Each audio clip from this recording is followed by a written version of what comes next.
when they ask me to redo stuff, I'm like, my No, immediate reaction is like, what the do you know? I know better. There's this movie of Pedro Pascal and Nicolas Cage, but there is this scene where older Nick Cage is driving down the street and he looks over to his passenger seat and there's a late 20s version of himself sitting next to it. And it's basically his ego telling him how fucking awesome he is, right? I suspect Mattteo has the same freaking thing. Instead of like an actual, like a figment of his imagination, it's somebody that he hires on a daily basis to dress like him and just tells him in Italian how freaking awesome he is. What do you mean they're asking you to do changes? Do you know who you are? You're Mattteo fucking Scalera.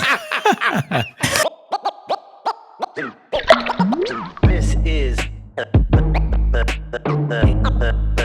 INKPULP Podcast. Welcome to the INKPULP Podcast. We missed the joke. Shit. I know. Welcome to the INKPULP Podcast. I'm here with my brother from another mother, Mattteo Fratelli number 2. And today we're joined by one of my favorite artists, Coran. Mine too. Kizer. Oh, Mattteo too. Coran, welcome to the show. Yeah. Welcome, brother. Oh, thanks, guys. I'm a huge fan. Love the show. Thank you. Mattteo, I think we've been following each other since like the DeviantArt days. Probably. Oh my God, yeah. We go back a long time ago. I think, the early years of my career. So I would say like 2006, 7. I don't know. Like that's when I opened my DeviantArt account, but maybe you were on it earlier than I did. Yeah. I was on there about 2005 or 6 or whatever. I didn't really start posting until later on. Once my friend Jeffrey, do you remember Chamba? Oh yeah, Jeffrey. Yeah, absolutely. Yeah. I used to. So I started seeing his stuff, and I was like, I should be friends with that guy, and then also start posting. Yeah. So that's what I did. I also was on like a whole bunch of digital forums, like digitalwebbing.com, and I don't know if you remember those. I don't remember those, but I do remember DeviantArt, and I definitely want to talk about DeviantArt. So for these kiddies who might be listening, what was DeviantArt for you guys? Which actually still exists. Yeah, it does. It's very controversial at the moment because they're using other people's work to sell NFTs and that type of stuff. But really? I didn't know about that. Shit. I didn't know about that either. Yeah, I closed my account stuff up on like months ago. I think 1 year ago. Did you still have your account there? Do you still do stuff on there? Yeah, I don't know. I forgot my password. I gotta that's the reason why. The reason why my stuff is still up there. I gotta take it down somehow, some way. But on DeviantArt, I just started posting and sort of forming a little bit of a community of artists. So my friend Jeff Wamaster, Chris Copeland, Jeff Copeland, Jeffrey Cruz, Von Toten. All these artists, we formed, and now everyone works in the animation or game or comic book industry. They were like cherry picked from that group. Do you guys think Deviant helped you get your careers going, being on DeviantArt? Well, we got noticed, definitely, because there was a lot of people in the industry that were on there.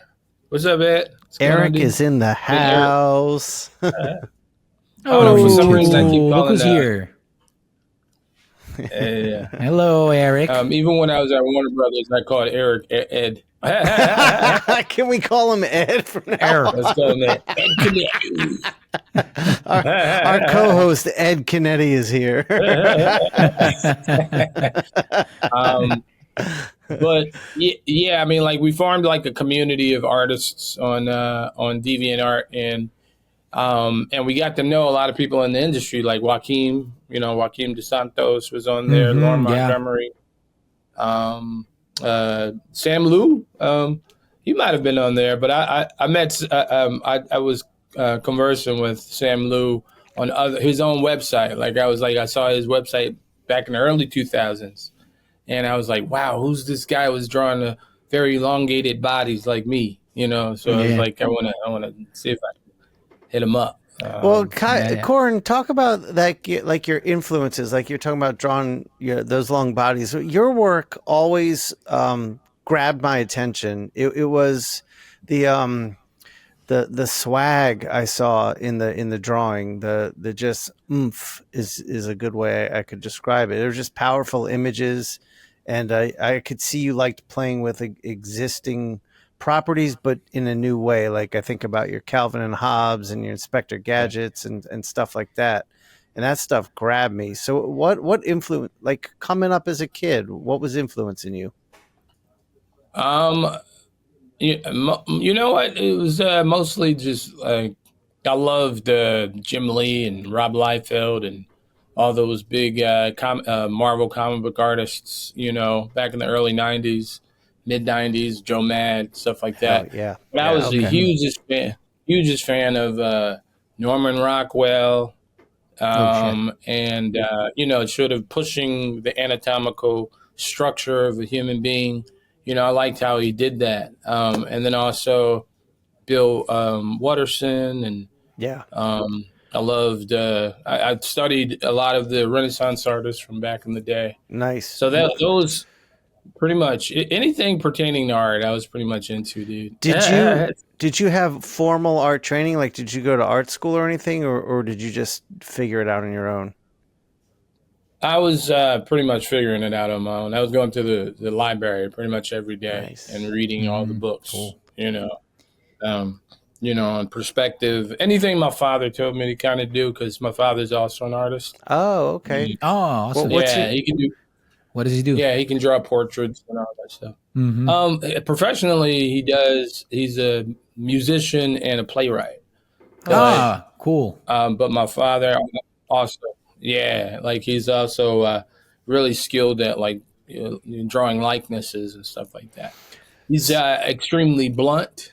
And so when I was a kid, because we're in Jersey here, so everybody's pretty blunt. And so I would show him some hey, this is a dog. He said, it looks like a horse. So,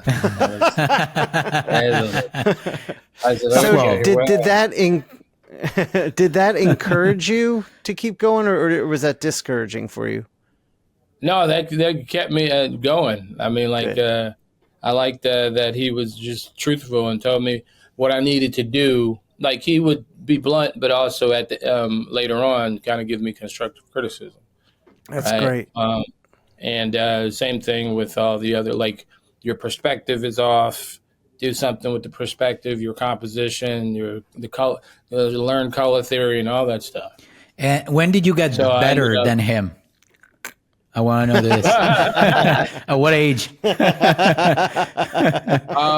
guess really, really early, around 14, something like that, 15. Mm-hmm. Oh, shit. Shots fired. You're like, Dad, shut the fuck up. I wouldn't have said that, or I wouldn't be alive today. But yeah, when he said study anatomy, I got so crazy with anatomy that I was studying I had gotten to Gray's Anatomy course. Oh shit! I read that book too. Yeah, to the point where I wanted to be a medical illustrator. And wow! That was my direction at 14, 15. Oh, that's so cool, because I had a moment like that as well in my life. There was a moment in which instead of doing the School of Comic Books, I was undecided either doing that or it was a medical design school. I don't know how to call it, but yeah, it was to illustrate medical books and stuff like that. So yeah. That same book made me think about being a medical illustrator too, because the drawings in it were so precise and beautiful, and I thought, oh wow, and then I looked into it and was like, oh shit, there's money in here, and then I chose the other path. It gives you this idea that if you study that, then you'll learn how to dominate anatomy at a level that nobody can, you know? And then, I mean, then you find out that you don't need to be that specific in knowing, you know, muscles and that Right. in anatomy. But there was a moment in which I was like, oh yeah, I'm gonna learn everything about the human body.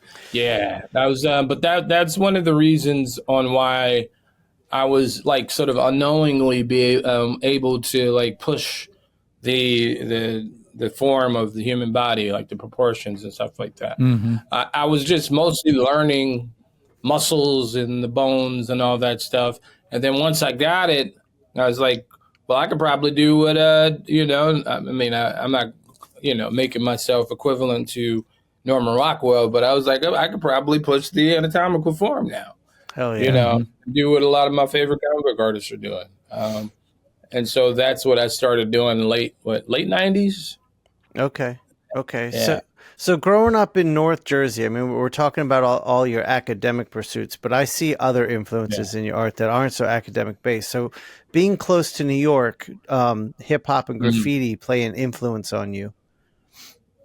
Yeah, definitely. I mean, like, you know, a lot of my friends are you know, graffiti artists. They tag and all that stuff. So that worked itself into a lot of the composition of some of my work.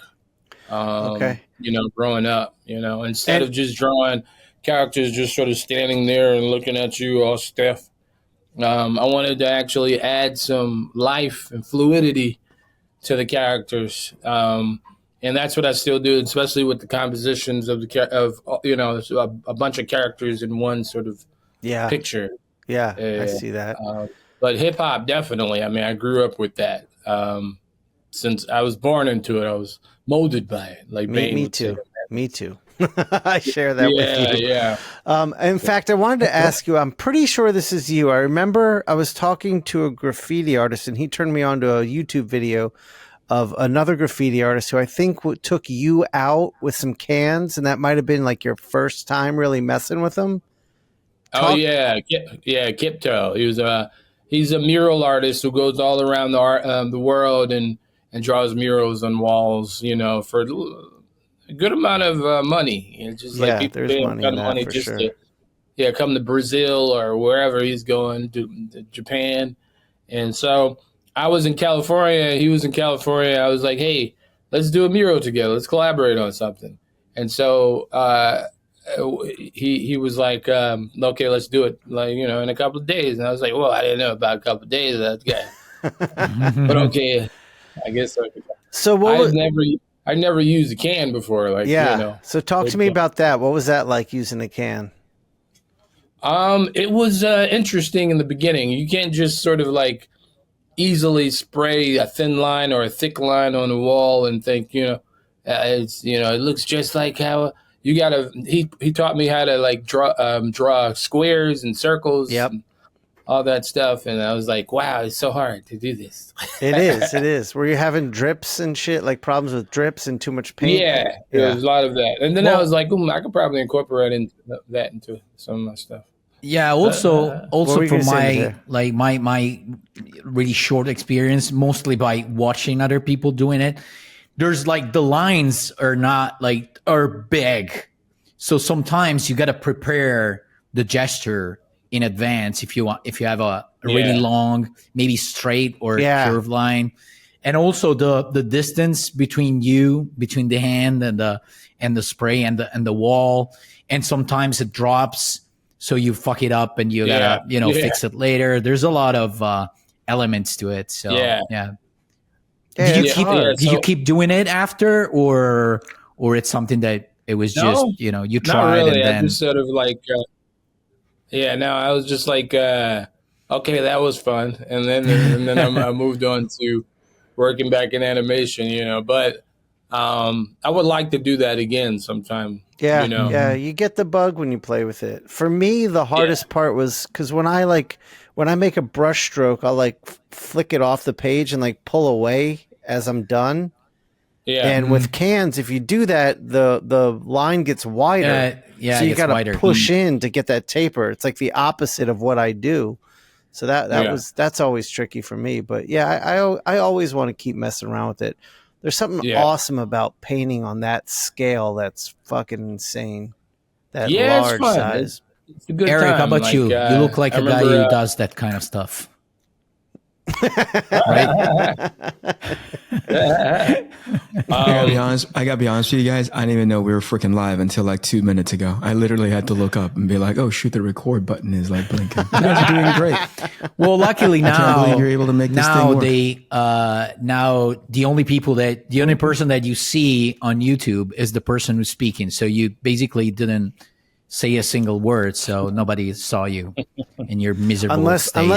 Unless we ask Jamie to just just to keep our voices. Just to keep our voices and just stay on Eric for literally 10 minutes of him just.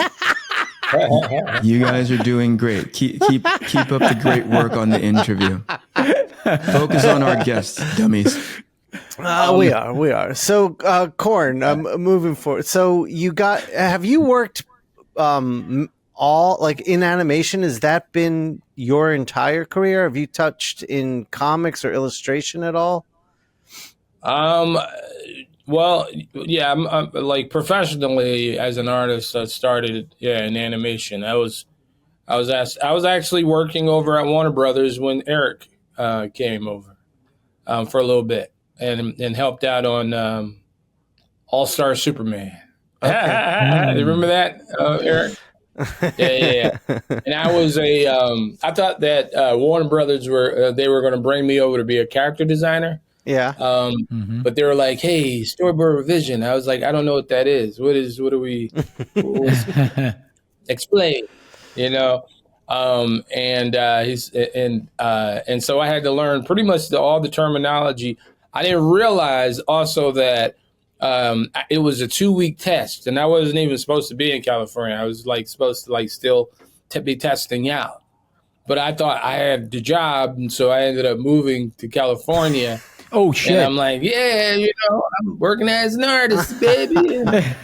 Turns out, and so Joaquin he was like, "Oh, you quit your job?" And I was like, "Yeah, I work here now, right?" And so he had to like kind of give me the job based on like my misconstruing thing. That's awesome. Well, that's awesome. Nice way. Yeah. So people keep that in mind. Just in case that happened to you. I didn't want to go home. So I ended up learning as much as I could about the shots and what a mid shot was and a full shot and all that other stuff. Now I was a horrible storyboard revisionist, but I was much more learned, and I was also learning from a whole bunch of the artists, like the background artists and the prop artists, just in case they didn't want me to do the revision anymore, and they were like, "Hey, you gotta go home." I said, "Well, I got this skill." So did you transition from storyboards and so now predominantly you're doing character design? Is that correct? Or are you boarding too? I was I've been doing been a character artist for like 11 years. Okay. For different studios, mostly helping develop different like shows and stuff like that. So you work in TV. Is that what you're saying? Yeah, mostly television. I've done some video game stuff, but okay. I still call it video games because I was born in the early '80s. So you guys probably do the same thing. Yeah. Well, what else would we call it? These kids these days, I don't know. They have a whole different name for a whole bunch of things. But yeah, games and television animation majority of the time. That's what I do for character design. Hey, are you guys having issues seeing everyone else's video? Nope. No. I see everyone. Because I everyone's screens went blank except for me. And there's like a flashing red light. You crushed the new computer as well? No, I don't know what that is. I look fine. It's your computer dying. Coran, I was running late because I'm having sciatic nerve issues, right? And I didn't want to be the one that holds up the show. We were looking forward to having this conversation. Here's what happens when you hand over the reins to Shawn. who just presses buttons in a panic, dude. Just any buttons Eric's that back. any button that he thinks I think I should press that button with no idea like they need to be pressed in a specific sequence. He's just like, whatever, man. I'm in charge now. Blip, blip, blip. And now he's like, oh, I can't see you guys. Except Eric, you're back on. Eric, you're good. Well done, host. Well done. It looks like everything's fine. I just wanted to make sure. Well, to me, it says that I'm still uploading. So yeah, I think everything's working. Everyone's fine. Yeah. I've completely derailed this show now at this point. No, not at all. I can still see everything.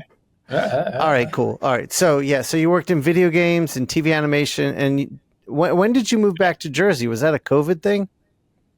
No, that was like 2 years ago for my family, just because I hadn't seen them in a number of years. So, most of my family they're based on the East Coast, and a lot of them are afraid to take that plane ride over to California, 3,000 miles away. Yeah, it's a big trip. I get that. Yeah, so they're like, yeah, we're happy for you, but we're not going anywhere. Yeah. So has it been challenging to work like remotely as you do?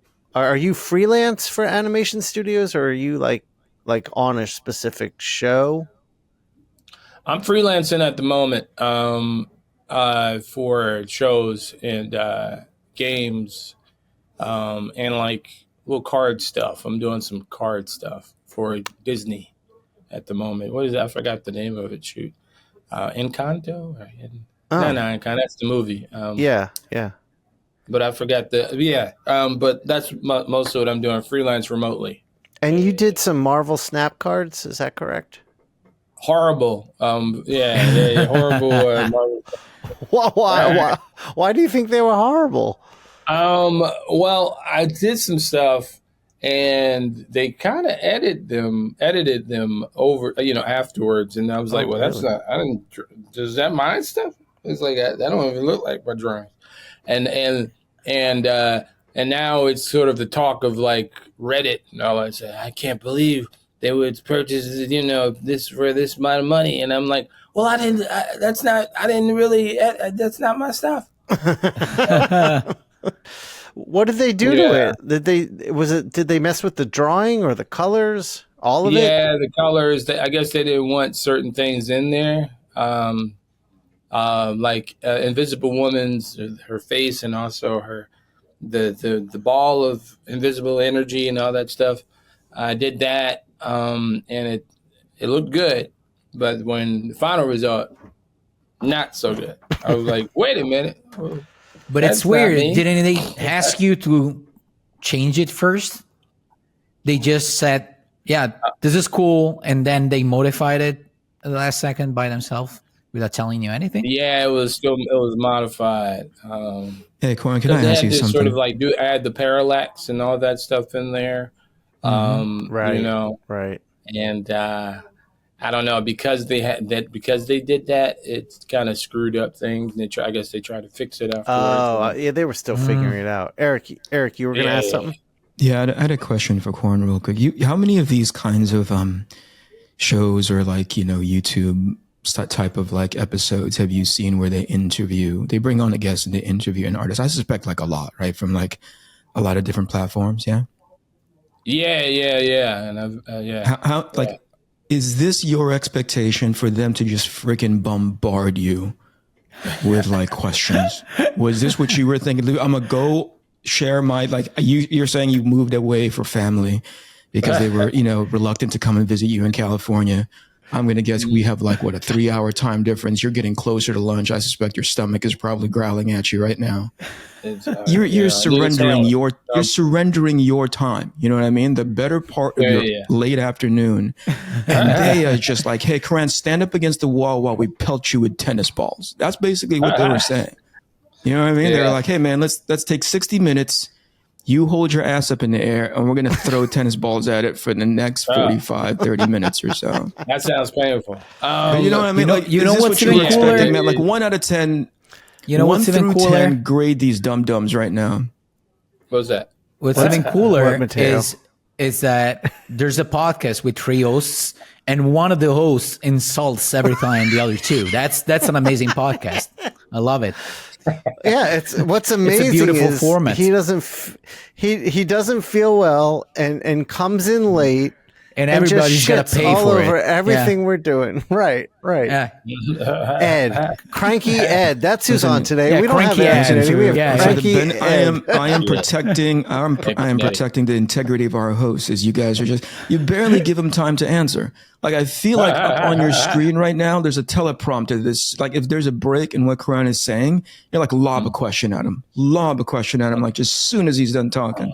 Don't wait for an answer. For some Don't wait of for us, expansion. Eric, some of us here are excited to be interviewing Coran. Yeah, So, I'm glad that your excitement is if there's a superseding lot your of freaking questions professionalism. coming at you, Coran, it's my excitement that you are on our show. Unlike Cranky Ed over there. Cranky Ed. Cranky Ed knows how to do an interview. Coran, Mattteo, you've been killing it, man, for past 7-8 years now. Oh, thanks, man, dude. Yeah, just what Mattteo needs, more praise. Okay, I'm gonna shit on myself for a second, just so you two can be happy about it. I tried a little bit to work in animation, and I suck. They basically it lasted like nothing. So in that specific regard, animation, I'm still not equipped to that. And also, one thing that I've noticed, and I'm always in awe when I meet a person that works in character design and stuff, is that the philosophy behind it, it's almost the opposite, I've noticed, of a comic book artist. So a comic book artist doesn't usually have a lot of time, and you work basically in economy. So I gotta reach the best in the lowest number of tries possible. So even character studies, I gotta get it at the first or second time, but because there's no time, so it works like that. And in the few times I tried with character design for either animation or video games and stuff, it took me a while to get in the other philosophy, which is I'm gonna do a lot of stuff, and then out of all the stuff that I'm gonna do, they're gonna maybe pick one, or maybe sometimes just a small detail of what I've done, and then they're gonna either hand it over to somebody else, or they're gonna make me work starting from that small, like this glove. I love this glove on this character, so work on those gloves, and then you just keep working on the character. So it's a lot of work, and then out of that amount of work, you pick a small thing. So it's a completely different way, a completely different mindset. So it always blows me away, because I was never able to do that transition. I've always reasoned in economy terms. I try to be really economic. Yeah. Mattteo, go ahead, Coran. Sorry. I think that you would be able to. How long has it been since you tried out animation? Was that years ago or?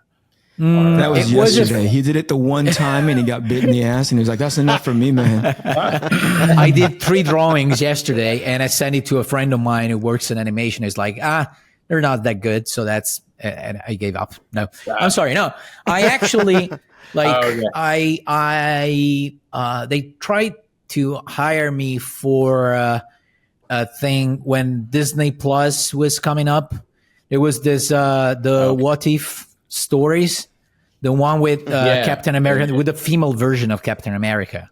So they asked me to do some of that, but they asked me to do it in a specific style because the character design were almost done.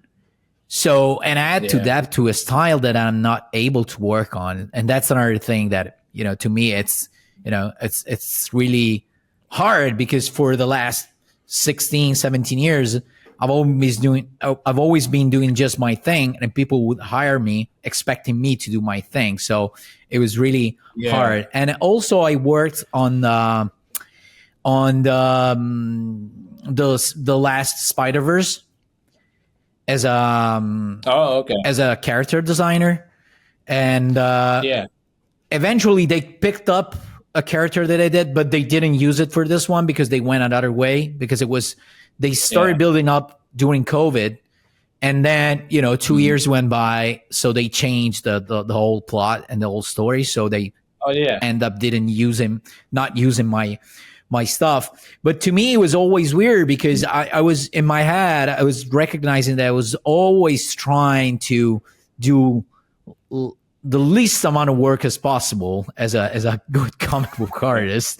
Instead, in there, you got to do. I keep showing stuff, and it's not my, I'm not there mentally. So I remember seeing your stuff on Spider-Verse. You're talking about the second one, right? The second one, yeah. They asked me to do some, I think, Black Cat stuff and some Craven that originally was supposed to be there.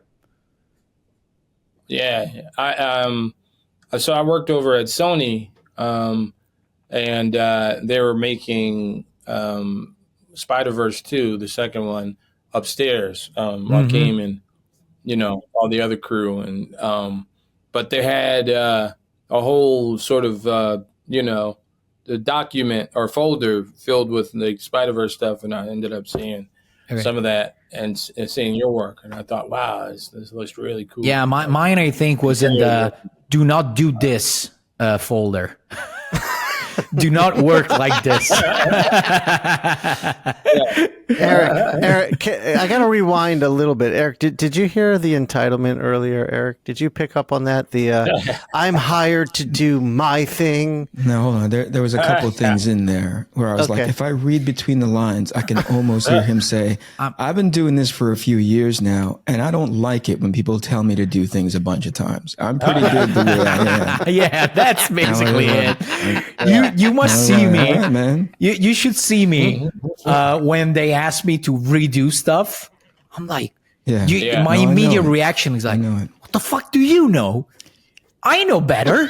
So this works. Then it takes me a couple of days. Yeah.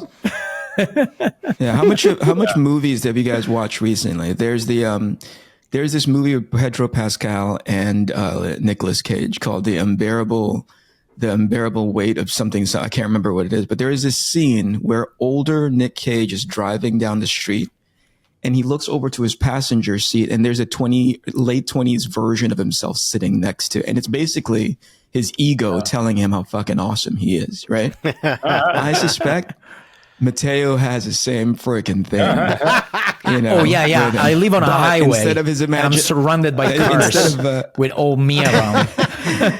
No. Hold on. Instead of, what do you call it? Instead of like an actual, like a figment of his imagination, it's somebody that he hires on a daily basis to dress like him from like way back in his early 20s. Yeah. And just tells him in Italian how freaking awesome he is. What do you mean they're asking you to do changes? Do you know who you are? You're Mattteo fucking Scalera. Just get Shawn. Shawn to sit right next to you because he looks almost exactly like it's just me. It's just me. Mattteo, we don't need those motherfuckers. And I do the same with Shawn when Shawn needs it. I look over and Matteo's like, you really do suck. You do suck. We cut you off, Coran. What were you saying? Eric, you started working in the industry back in what is 1922. Early 2000s or? Yeah, man, they were still hand cranking film when I was working. You know what I mean? I was in studio when they were working on Steamboat Willie. You know, when that mouse was like. I was the what do you call it? Video reference that they use for that mouse, dude. You know, like spinning the captain. Eric, they rotoscoped Eric's dance. I was the perfect height for the fucking shot. So they were like, put that Filipino kid in there. No, when did I start working? Super early. So it had to have been right after I graduated high school, mid 90s. So Okay. I saw like the space that you're in right now is pretty dang unique, but also I think it's super tough, right? Yeah. I know that at least around the time that I remember you in at Warner Brothers, that's what they were on the ranch, I think it was. Yeah. And man, they were in full on production mode. So, Yeah. to Matteo's point, the turnaround, like, so it's weird, right? The expectation of doing a bunch of character designs all at once. And Coran, you can back me up on this. The production time doesn't stop. The expectation is still there, right? You're going to do 20 Supermen and 15 Batmen or whatever the heck it is. You're going to get notes from the producers and the round table of leads, but it doesn't mean you get more time. No, not at all. No. Can you talk on that a little bit? I know that when you were doing your shot select, like every time that you would go in, you experienced that firsthand when you were working there. Can you talk on that a little bit? Yeah, I mean, like what you talking about with character design? Just in general, as far as like some people, when you see the product, it's like the polished version, right? Yeah. But behind the scenes, there's so many things that's preventing the train from going off the tracks. Yeah. Yeah, it's got to go that way. Otherwise, people are going to get fired. It's like if you're kind of lacking on character design or storyboard art or storyboard revision or whatever, you got to then people are definitely going to look at you and say, well, that's the culprit. So you got to continue sort of. Keeping the gears sort of going. And was that culture shock for you because you had come from, like you said, your history was more, illustration and stuff for DeviantArt, and they bring you into this structure. Culturally, was that a weird sort of like thing to transition into? Were you did you acclimate to it quickly or?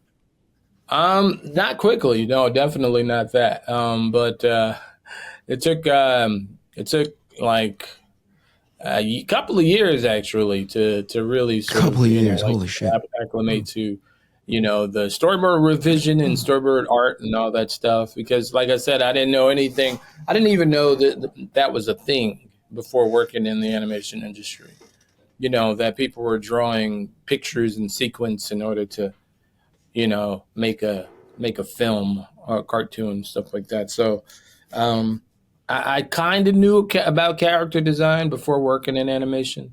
But really what I thought was that you had to go to a university in order to work in the industry. I didn't know that you could just like be good, be really good at art. And so I didn't think that they would pick me to work in animation, and ask me to come work for them. So, when it was kind of sudden, and so I had to learn really quickly because I didn't want to work back as a security guard because that's what I was doing before working at Warner Brothers. Yeah. Right. Yeah. Guarding like sea vessels, working around a ton of Italians. Hey, how you doing over here? Come on, you want to see my ID? Oh, come on, buddy boy. Yeah. That's what. Hey, can I tell you? That's what Mattteo sounds like to me every day. Yeah. I don't know what the fuck. Hey, one last bit, and then I'm going to hit this mute button. You went in there again. They threw you at the deep end of the pool. Life put you in a situation in which you had to succeed, and that's why I think you went into learning mode. Right? You were like, you'd say as humble as you could, and you said, "Hey, let me learn as many, not just the job that I was potentially going to get hired for, but you also knew, hey, man, I need to be smart about this because this department may need me. So I'm going to go learn about that a little bit." What's something that you could pass on if you could to like people who are, especially now, things are so competitive as far as like getting those spots, not just in TV, but just across the board when it comes to productions. If you can give somebody who's right at the door saying, "Hey, I'm about to walk in, what can you tell me that'll help me succeed long term like you have?" What's the thing? Learn as quickly as you possibly can when you get the job, and try to be nosy when it comes to animation. Learn what the other artists are doing, just in case you don't have a job. doing, like I say, character design or storyboard revision or storyboard art. It's like now you can be, because you've hung around the background artists, kind of saw what they were doing. You can now be a background artist, maybe, and then prop art or whatever else. But learn as, be voracious when it comes to taking in information, artistically, because this is something that you want to do anyways. Mm-hmm. It was like over the years, like ever since I was a kid, I've done pretty much everything: graphic design. I've done playbills for Broadway, all types of stuff, dude. Illustrations for backgrounds for my friends, and whatever anyone asked me to do, I kind of did, because I love art. Period. So even though it took some time, working in animation to sort of like get, figure out everything. I remember Jay Oliva. I remember he asked me, Jay Oliva, of course, Eric. He asked me, "What did you do before you moved here?" I said, "I used to be a security guard, man. You guys hired a security guard." But I said, I was like, I know everything now, so you can't fire me, Yeah. That's because in like those 2 weeks, I tried to learn as much as I possibly could. I knew about, and I even taught some of my friend, my close friend, like some things so that we would have a conversation, But yeah, it's just like learn as much as you possibly can about what you want to do. Or That's awesome, other man. things Thank that you. you didn't know that you wanted to maybe do. That's great. Thank you. Yeah, that's a good mindset. One that we do talk about on the show quite a bit, like that hustle mindset, that keep going, push, learn. Yeah. Coran, what are your like future goals? Are you happy doing what you're doing and want to stay where you're at, or is there other stuff you want to tap into? I probably like to direct a live action movie or something like that. Shit. Like a little short, horror flick. Uh-huh. Soon. I got a couple of friends here in Jersey and New York who, work in film and all that stuff. So I want to probably do that. Is it something you wrote? No, it's something my other friend wrote. I came up with the concept for it. He kind of was like, "Oh, okay, let's do that." And, Nice. he sounds like Jay Leno. And, yeah, let's do it. That's what I ended up. So yeah, usually I come up with the ideas, and he'll just like sort of write it up, and then I have cameras and everything. Oh, nice. Yeah, and lights and all that stuff. So we're gonna make a little cheap B level horror film. That's awesome. How long? So it's live be, action. Sorry, I didn't get that part. It's you think about live action, right? Mattteo, Cool. Mattteo, when he said live action, that's what he meant. Oh no, I missed those two words. That's why I was already thinking about animation. And sorry. Yeah, no, it's definitely going to be live action for maybe a half hour or something like that. Not even long, long at all. Just to see if I can actually do it. Are you going to act on them as well? Are you going to be one of the main characters? I might do some M. Night Shyamalan or Alfred Hitchcock type stuff. I'll make an appearance, Yeah. like I'll be yeah.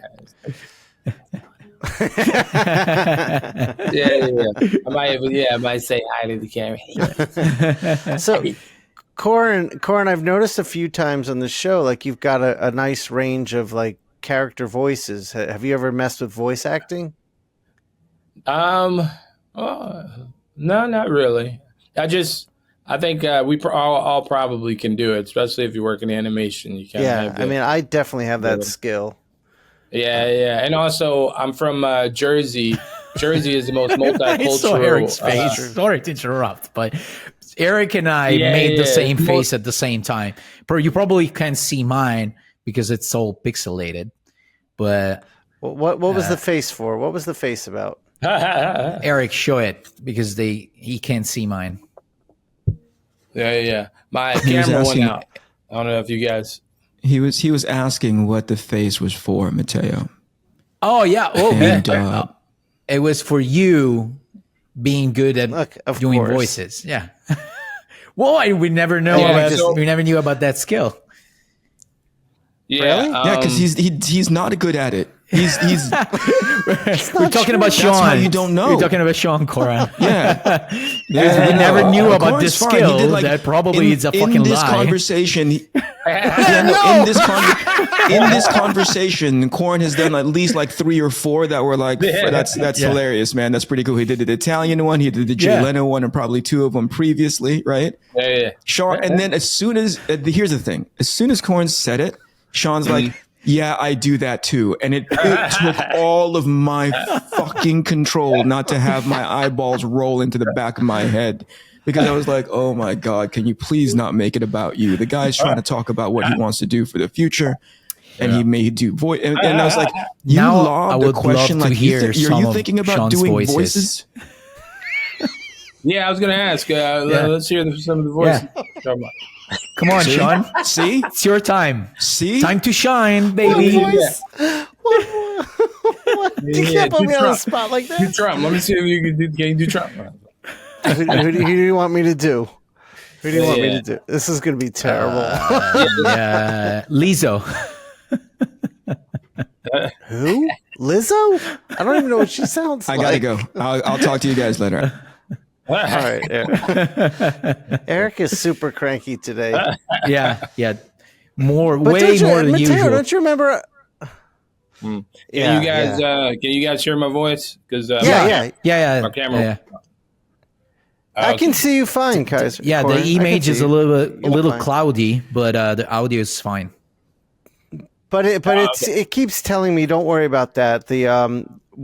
See, the way this works is it backs up to a cloud, so what we see is a little shittier than what's actually being recorded. Mm-hmm. Yeah, I was nice. filming on that, but I think it's I had it on earlier today, so it probably kind of it ran out of juice. Yeah, no, well, it's plugged up. It's just that it was like I'm hot, and so it just turned off. It's like no. I see what you're saying. So this before we hit record, we kind of touched on this. I want to circle back to it. You're at your dad's house, you said. Is that correct? Yeah, I'm at my father's place at the moment. Is this his studio you're sitting in? No, this is his basement. He made his whole basement into a bar / sort of movie area. I mean, nice. That's cool. Yeah. And my father is just weirdly talented when it comes to carpentry. So you don't. I was under the impression that this was where you typically worked. I guess that's not the case. No. I usually work at my place. Okay, because the lighting. I was like, how do you work under that lighting? It looks great for the camera, but. Yeah, no, I can't work. It looks almost like interrogation over here because he's got the circular table and the 4, he's got the chair over here and over there. So. Well, so that gets back to Eric's point that we were interrogating you earlier. So you set the scene for that. So speaking of interrogating, I got a couple of questions that I'm curious about. So one that load the gun, Mattteo. Load it up. So one is I always do it with people that I don't know a lot about, like personally, about the personal life. Like, do you since you're working from remote, like, do you have to work specific times of the day since you work for a studio it's based somewhere else, or you're pretty much free to do whatever you want with your time? No, I'm not free. Unfortunately, I'm not free. Like, especially if you're being paid like a certain amount of money. So what I usually do is wake up at a certain. I usually make it almost as if I'm working full time at a studio. So I'll wake up at a certain time. I start, kind of going through exactly what I need to do. For clients and all that. And then I get that done. Maybe I'll eat food for lunch, and then I get right back to it. So I make it kind of like a regular, kind of almost like a 9 to 5 art job. And was this something that you used to do before starting to work for animation, or you were one of those guys that, would work nighttime and sleep through the day and stuff like that? Yeah, before working in animation, I was like a security guard, so I was mostly okay, yeah, working. right, yeah. Yeah, so I was kind of like working overtime for those companies. Yeah. FJC Security. Well, where did you do security? Was it like, what sort of place was it a security job for? It was Port Newark. Okay. Yeah, I was guarding like the hugest sea vessels that brought in merchandise and Lexuses and. Now I understand the Italian references. Yeah. It was tons of longshoremen who had to go on the ship and drive the cars off the ship. These expensive cars, and also I had to make sure that there was no stowaways going on and coming off, type of stuff. And there's another thing that I'm curious about is that I've already asked a couple of guests, and I think it's I don't know. To me, it's an important question, but sometimes it doesn't seem to be really important for people. But do you reward yourself after doing like a big gig, like a long gig? Do you reward yourself and stop for a second work? You're one of those guys that keep working and working and working and never stop. I don't reward myself at all. I'm always sort of constantly working. I need to vacate. I don't think I've ever had a vacation really at all. I've never gone to a different country. The only place I've gone to is California. That's the furthest I've been, and then back to Jersey and California again. Do you want to travel? Do you want to see other places? Yeah, I do. I am sort of like addicted to the process of like, art. And so I got to give myself some time to like do other things, one of these days. Yeah. Do you have any hobbies outside of art? Do I have any hobbies? I like to, what do you call it? Like work with cameras and stuff like that. Maybe play piano, write some songs. Okay. You got some musical inclinations in you? Yeah, because of my father. My father's. Is your dad like the most talented man alive? It seems like he can do anything. He's definitely a jack of all trades, master of all. My father. That's amazing. Yeah, I don't tell him that. I try to keep him, make sure. We won't let him know this aired. Yeah. I want to personally thank you for being a part of our new segment called Matteo's boring ass questions. No, I'm sorry. I was trying to. I'm just kidding.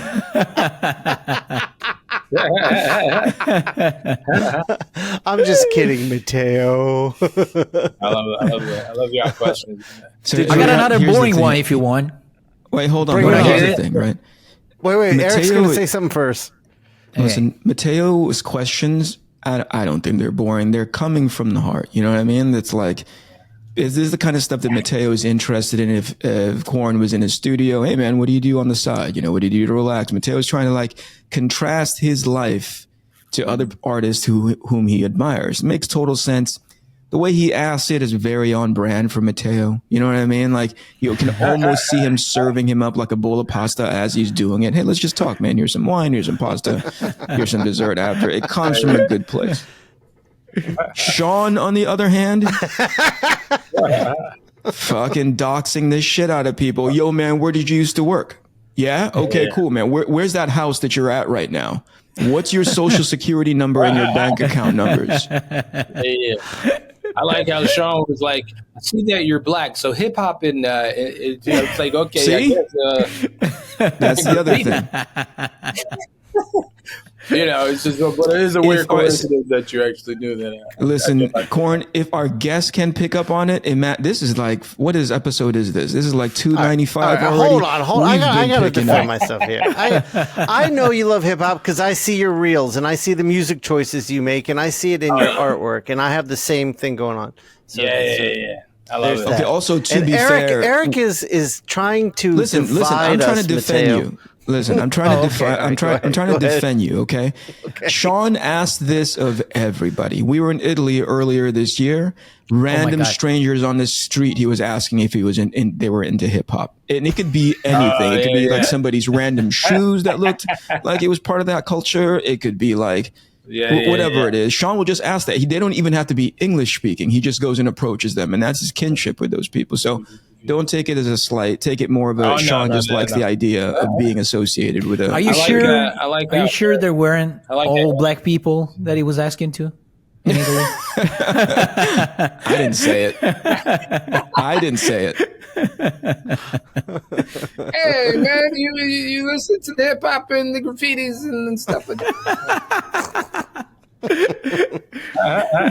Coran's been on the show all of however many minutes, and he's already got Shawn's voice down to a T. Mr. Shawn, I'm an expert at voices too. Crystal has not done one voice this entire time being put on the spot. Mattteo does my voice the best.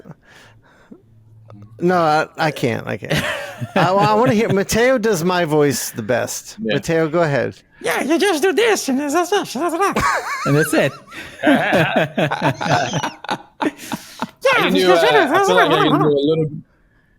I feel like I can do a little bit of Eric's voice. All right, let's hear that. Okay, yeah. What's happening here is that because Eric has a little bit of like how Prince used to speak. Royalty tone, yeah. Dude, I'll take it. The philosophical nature of life and the meticulous forces that sort of govern, the world. And he's got me. Like, wow, this guy is deep. Listen, he just Prince sounds royalty deep. tone. He's not at all. Everything that he says is sort of like when I watch it, INKPULP podcast. I'm like, Eric is definitely like he's existential. He's like very introspective when he says this stuff. Yeah. Do you also get the impression he doesn't like any of us except the guests? Do you get that listening to the show? Yeah, I think he likes you guys in his own way, and I like it. But he's looked the same since the '90s, which is interesting. And I think he's an alien. Hold on. I'll say this. That's not actually accurate. I was just again going to the doctor yesterday, and he said something very. I can read between the lines what he was saying. Right? He goes like, "Do you wear glasses?" And clearly I did, because when he walked in, I was wearing them. I had to take them off, so that I took them off because he was about to adjust my back or whatever. And he goes, "Because in this picture of you, you look very different." And I was like, "Oh, really? You have a picture of me?" It's like, "Yeah, it looks like it's a year old or so because I hadn't been to this place in forever." And I go, "Let me see it." And he turns it around, and it looks like me, Mattteo, by way of like mass, me, Mattteo, and Shawn slammed together, of me just like in a sweater like this. It was his nice way of saying, you know what I mean? You need to take a new photo. You know what I mean? Yeah. So yeah, there were many variations of me, as you say, from like the freaking 90s. One of them happens to be the not so small version of me now. Okay. Eric, do you think you're the best shape of your life right now? Are you asking me to judge Coran? Like, what do you think of Coran? Does he look like he's in the best shape of his life? Oh, no. Coran is in tremendous shape. No, I was asking you, Eric. Do you think you're now in your best shape in your life? He led that question with, in contrast to Coran, Eric. Yeah. You think I know. Did you see that? No, I wasn't ironic. I think Eric right looks after Coran really good like, lately. Shot his guns at us. You know what I mean? Like you flashed those guns, and I wanted to hold my hands up, and I was like, "You take anything you want, man. You can have anything out of my pockets." Yeah. No, clearly I'm not, because I was just at the doctor getting adjusted. I am not in the best shape of my life. I'm falling apart in front of your eyes. Wait. Hold on. Well, by looks, you at have least. a sciatic. Not even that. Yeah. All right. Yeah, I look like I'm in shape, but I haven't. I don't think I've exercised since I was 16, 17 years old. Are you serious? That's just genetics, bro. Yeah. But I don't. That's what youth look like, Shawn. I don't eat what most other people, are consuming, putting in their mouth. I'm not a beef or pork or any of that stuff guy. I'm mostly Strict vegetarian. Yeah, pretty much mostly vegetables and salmon. Okay, Without great. mercury. What do you call it? Matteo's having an Pescatarian? existential crisis right now. Yeah, I was just going to say, Mattteo, what about you? Yeah, my problem is that aside with the vegetables, I eat a lot of cheese, and that's my problem. Oh yeah, well, that's definitely going. I thought the problem was you just eat a lot of what you eat. Yeah. Remember, dumb shark mode. Dumb Listen, shark, man, dumb shark you're gonna forever. need to put a marker on this episode where Shawn like straight tells Mattteo, you are out of control right now. You are way out of control because our guest is also primarily a vegetarian, and you are just a lump of like Italian clay waiting to be molded into something. Put a pin in this part of the episode because fast forward 5 months from now when Mattteo is like super sculpted and is just, what are you kilos wise right now, Mattteo? Oh, I just weighed myself a few hours ago and I was 81. So I'm almost going to, 7 and stuff, so 80 is a big, how do you call it? A big mark. So if I manage to go down 80, it's a great result. Okay, so here's my point. When he's down to like 70 kilos, and I just saw the photo of him, by the way, of what he used to look like, shredded. When he's in that space again, Shawn, we're gonna dedicate an episode of just making fun of the fact that you just called him fat between the lines. Let's do it. Mattteo, get shredded. Time to get shredded, You ask a brother. question. What are you each working on exactly at the moment? Go ahead, Go- Mattteo. I'm Okay. gonna answer for Mattteo. Every comic book cover being produced. Every That's cover what. that you can think of, dude. Hey, Coran, I know you're not even working in comics, and you don't even need a cover. But right now, Mattteo is working on a cover for you that you don't know. Yeah, That you don't need even yet. know. You know the movie It's that you're coming, gonna be doing soon? I'm already doing the cover for it. You've already done the poster. How do you know what it was called? Eric, you want to answer the question? No, I'm just kidding. Go ahead, Mattteo. I'm just doing I'm doing my own thing. I'm doing my own book, which is gonna be done in around like a year from now, more or less. And at the same time, as these two assholes said, I'm doing a bunch of covers. Like I just did like 4 or 5 in this last few days. And you see, did I slide it in like just 4 or 5? He's so few days. fast. Mattteo, Did you say 4 or 5 in the past 2 days? No, in the last few days. I would say in the last Oh, 8 days. Still. 8 days. That's Still. still you a know lot. what? I take That's it a back. lot. I hope you never lose weight. I hope that you gain 20 more fucking kilos between now and death. You know what I mean? Like, oh my God, man, that's so many. Get under control. Get it under control. Knock it off. Now, And then- when you started using like inks and sort of like, do you use watercolor as well, or Mattteo? Kind of. You mean colors? Or yeah.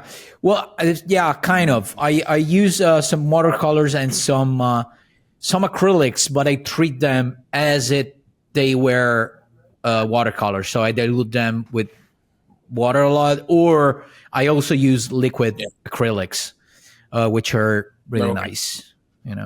When you started using the inks, what do you feel like you got a little bit more notice than just sort of drawing in the more what looked like animated style, because I remember at one point you were doing something different and then you started using inks, and then people were like, "Hey, let's put them on like a whole bunch of," because Sanford Green was kind of the same way, you know. And then it kind of like I was like, "Dude, this guy is getting ridiculous." Mattteo, I was like, "Wow." Yeah, you know what it was? It was me starting to go to the States for shows and seeing a lot of professionals working live at shows and seeing, you know, the actual original art and stuff like that. It made me want to do more of that stuff because there was a time, and you, Chumba, that you mentioned early,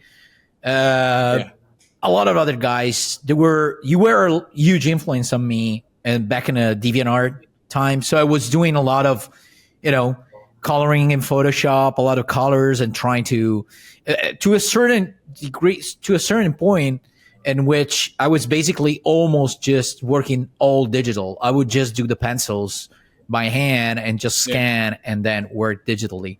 But then again, I saw people working live. I saw the original art. I started buying original art, so I started appreciating the actual, you know, the having the thing in my hand, you know, and so from then on, it's basically I don't even remember the last time I colored digitally something, but it was a long time ago. I'm super into just doing everything traditionally. Yeah, that's awesome. I think I'm gonna make that transition to starting, you know, to get back to pencils and pens and all that stuff, dude. Yeah, illustration. Yeah, it's another thing. It's another feel.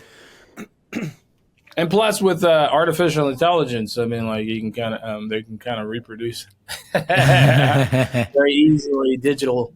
So I'm gonna go back to traditional stuff or make it tradigital. You know, like sort of a fusion of both, and see what happens.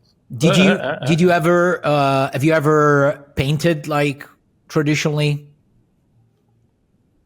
Yeah, I used to paint oil, acrylic, watercolor, and all that stuff. And that's, you know, if you look at some of the early DeviantArt stuff or the stuff on digital webbing and some of the other art forms, satellite soda, some of that stuff looks very much like as if I did them in watercolor because I was trying to emulate, you know, or whatever, what I used to do traditionally. Yeah. But then I was like, oh, I like the cell shaded style. Let's play with that a little bit. So I wanted to kind of do that combined with a whole bunch of. It was more experimental most of my stuff, you know. Yeah. Which it still is, you know. I try to change. Well, my stuff sort of automatically looks different after like 4 or 5 years. Yeah. Because I'm always experimenting and doing something else. Yeah, absolutely. Yeah. How about you, Shawn? All right, so Eric, so I'm working on Marvel Snap cards primarily, and I've got some commissions coming up for New York Comic Con. I got to start getting busy on. Yeah, I'm doing a cover. Sweet, I got to check out your Marvel Snap stuff, dude. Yeah. They're not in game yet. I think they're going to do a big like Shawn release in November. They said. That's what they called it. A big Shawn release. Yeah, I like that. Because I've done a bunch, and I think they're just going to drop them all in like one boom. Okay. Even as pixelated as Matteo's screen is right now, when you said a big Shawn release, I saw him twitch like he was allergic to something, man. Like I saw him twitch like he just got stung by a bee, you know? And are you working over at Riot, Eric? Yeah, as one of the leads for their world building team. But personally, I'm working on my creator-owned book called Arc Athena, and I'm publishing that under my own Steam. So, and I'm releasing it via Iconic Comics. So that's been super helpful. Sweet. What about you, Coran? What are you working on right now? Right now, I'm doing character design for some unannounced sort of shows that certain big billion-dollar companies are producing. So, yeah. The title is Shawn's Release. Yeah. And later on they're going to do a big Shawn release in the future. That's right. Everyone's Every jumping on the release. Shawn release bandwagon. Every release is a big Shawn release, man. Facts. Oppenheimer. I'm also is a Shawn producing release. my art book. I have an art book that. I was going to ask you Awesome, dude. about an art book because I've been dying to get one of your art books. When is that coming out? Well, it's out right now on GoFundMe comic. I'm probably going to put it out again in maybe I don't know, a couple of months on like Kickstarter and all that stuff, or maybe Indiegogo. I'm not sure. I think Kickstarter is more popular. I'm not sure. That'd be perfect because probably this episode will come out in like a month or something. So we'll get really close to that date. So maybe we'll, if you keep us updated about that, we can put a link in the description and everything. So definitely people can go find it. That'd be awesome. Definitely. All right, guys. Well, we've hit the hour mark. I think we're about done. Wow, that was fast. Thank you for joining us, Coran. Thanks a lot, man. It was a pleasure. Oh, thank you. Thank you guys for having me. Of course. This was I hope you've learned your lesson, young man, to never ever do this with these dum-dums again. All right, everyone, hang on. I'm gonna hang on, everyone. I'm gonna hit stop, but don't go anywhere. I gotta explain to Coran how this works. All right, thanks for watching. Peace. This is the INKPULP Podcast. This is the INKPULP Podcast. Comics, hip hop, life.